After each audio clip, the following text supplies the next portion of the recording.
In today's macro photography tutorial, I've come outside because it's really cold and there's loads of really interesting things to look at. Namely, all the spider webs have frozen. So I'm going to get started and I'll see you in just a sec.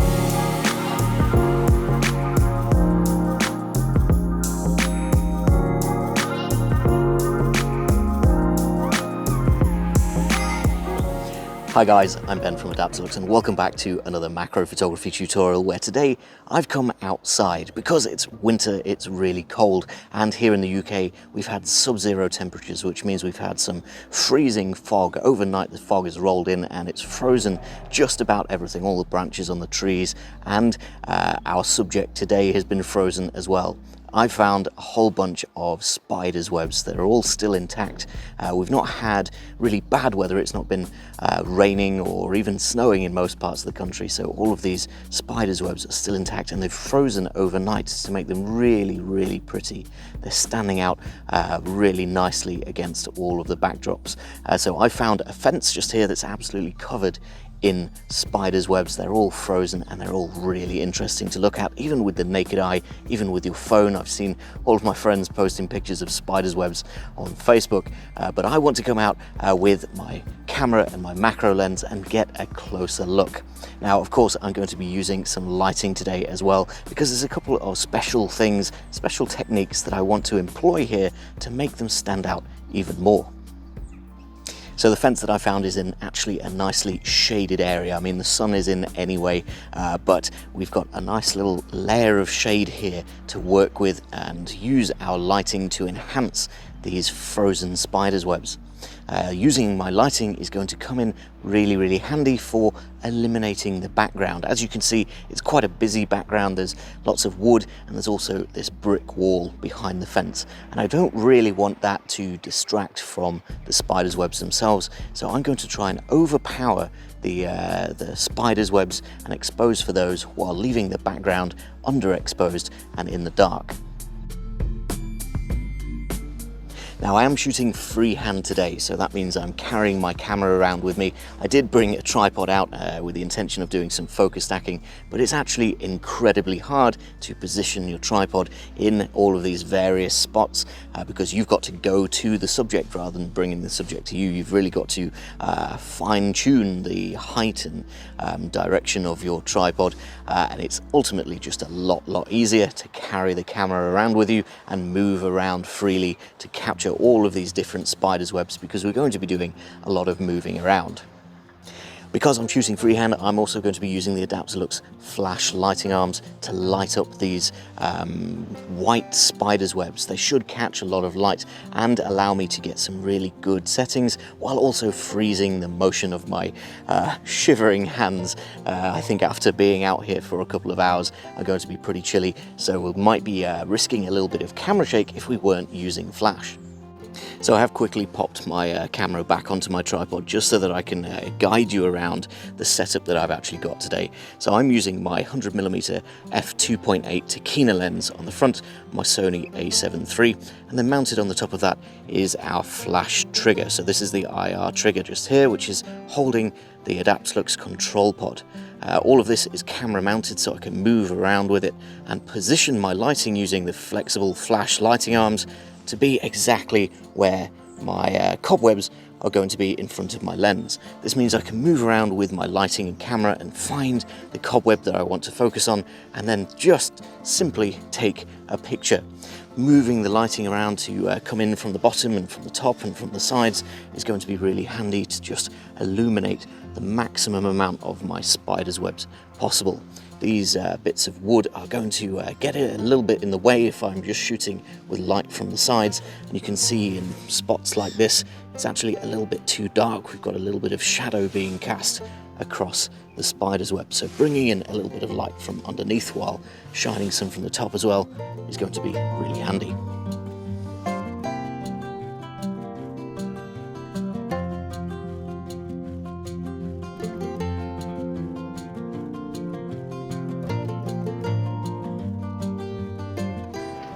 So I've been shooting for a little while already, and actually the sun's come out, so that's giving me a little bit of extra light, but it's also a little bit of extra light to overpower with my flash and get that dark background look with my spider's webs nice and bright in the frame.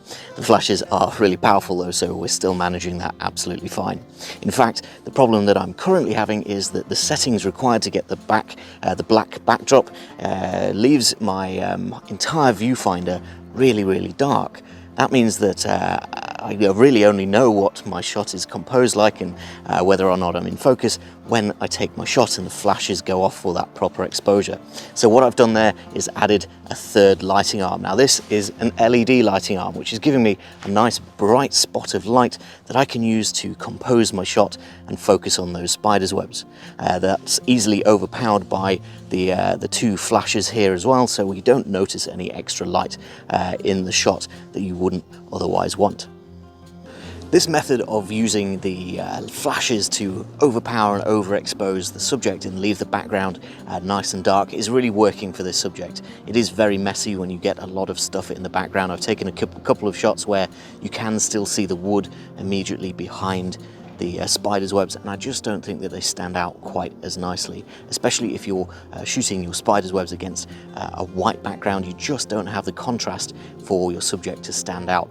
On a dark surface like this wood, it's not so much of a problem, but you're definitely going to benefit from adding a lot more light just onto your subject and leaving it to fall off into the background.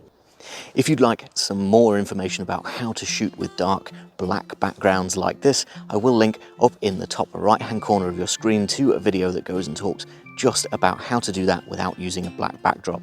That's in the studio, this is outdoors, and it does work in both environments. All you need is that bright light in the foreground to overexpose your subject, and then you won't be able to get any detail in the background because it'll all be far too dark.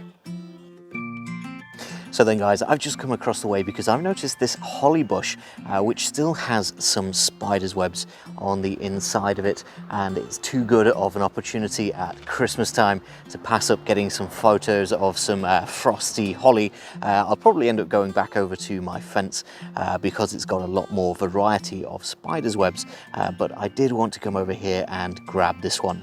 Now there is a bit of a difference here in how I'm shooting.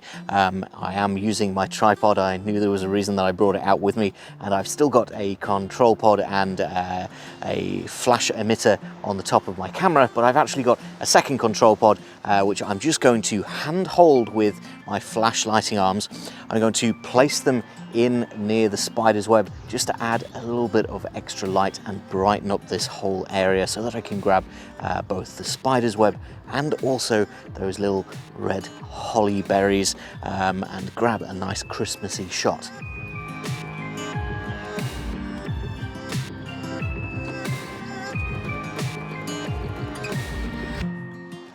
Another little interesting thing that I found that I thought I might mention just next to my holly bush is this little bush just here, which does have a few more spider's webs, and these ones are actually made up in sort of blankets, almost like hammocks of spider web. Now they're not quite as frozen as the ones on the fence, and they are a little bit more damaged, but there's a few really nice examples here on this bush, so I'm going to capture a couple of these as well, just in the same way that we were capturing the ones on the fence.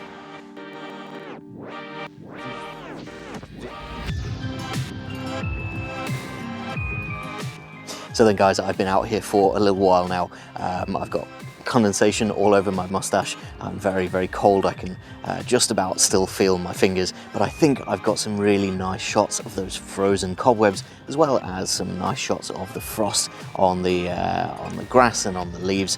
There's a lot to look at in situations like this, and I definitely recommend taking the plunge, putting on a few extra layers and coming outside with your macro lens when it's cold like this, because everything changes and you get a whole new suite of subjects to take a look at, because everything, even the mundane leaves and grass, has got this layer of beautiful frost.